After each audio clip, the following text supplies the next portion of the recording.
something that we had planned for him to be racing a full-size car when he was 12, but he was, you know, he was very successful in the quarter midgets. He won multiple championships and big races and stuff, and he was getting to the point with the quarter midgets where,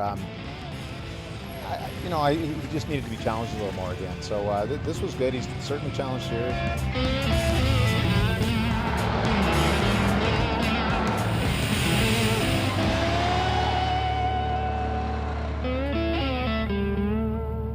My dad's taught me about everything I know about racing. You know, he's taught me setup, how to work on the car and everything, you know.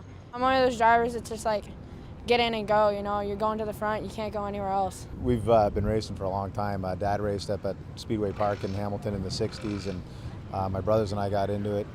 My kids have gotten into it.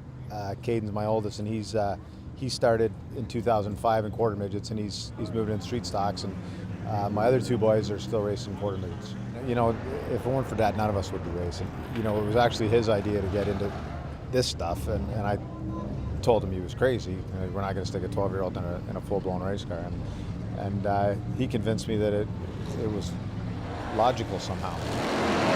Not really me that should be blamed. My father should be blamed. He started us very young. Basically, all he had to do was grow a little bit so he could touch the pedals. Driving this car isn't a whole lot different than driving the quarter midgets. We were concerned about him not being competitive, maybe a little bit intimidated. And that's not the case at all.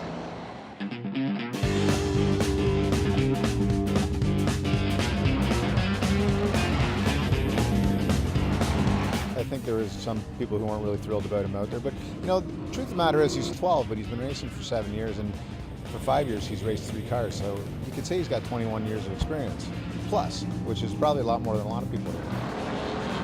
That kid can drive. It is amazing how much he has learned from opening night until now.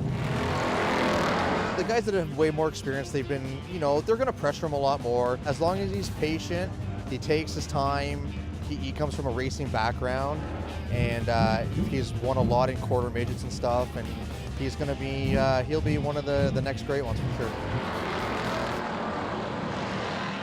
I'm not totally relaxed. Like with the quarter midget, yes, I was, but with this, I'm a bundle of nerves from the time he goes out there and that. But I just want him to do well. I mean, a win is nice, but I just like him to do well out there and to learn something. Mom sort of gets really nervous when I'm out there, you know. She's always jumping up and down at the fence, yelling at me, even though I can't hear her, so I don't see a point in that. She has a good reaction to racing. She's been around it all her life, and so it's pretty good. Winning would be great, you know. I've had so many good runs, and it's just luck. You need a lot of it. We love doing it as a family, and all the boys enjoy it. And even my daughter enjoys it. She's already itching to get in a quarter midget, so I'm kind of pushing her towards dance, but we'll see. He's made his mistakes, and he's taken his lumps, and you know, I think he's gaining some respect around here. And you know, it's a balancing thing, and you take the good with the bad, and I see a lot more good than bad in him. So you know, I'm pretty proud of what he's done. Coming soon, I'm going to try to tame a monster. Not for me or my car. More later on Ken's Corner.